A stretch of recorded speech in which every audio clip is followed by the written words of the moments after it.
Quando pensar em congelamento de óvulos antes de cirurgia ginecológica? Vou trazer um caso para ilustrar esse assunto de uma paciente, então, que veio consultar comigo após a realização de uma cirurgia de endometriose. Essa paciente foi orientada na época a congelar óvulos antes da cirurgia e optou por não realizar o congelamento de óvulos. Ela tinha um antimileriano antes da cirurgia de aproximadamente 2, e pós-cirurgia esse antimileriano caiu para 0,2. Então, existem sim situações em que é importante a gente pensar no congelamento de óvulos antes de um procedimento cirúrgico. Quais são essas situações?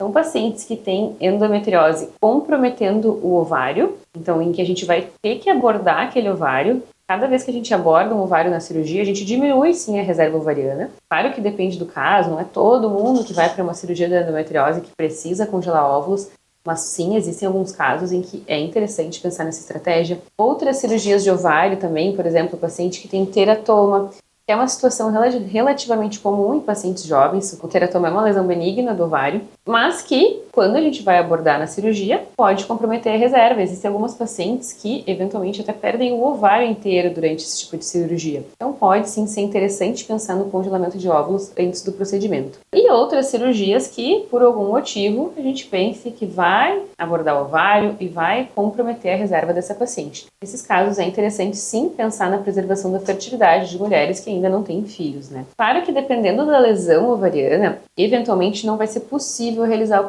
a preservação da fertilidade antes da cirurgia. Existem lesões do ovário tão grandes que a gente não consegue estimular o ovário enquanto a lesão está ali. E, bom, nesse caso, a gente precisa cuidar muito nessa cirurgia para ser o mais conservador possível e causar o menor dano possível àquele ovário. Mas sempre que possível, é interessante sim pensar em preservação da fertilidade com congelamento de óvulos antes de cirurgias que vão prejudicar a reserva ovariana das pacientes.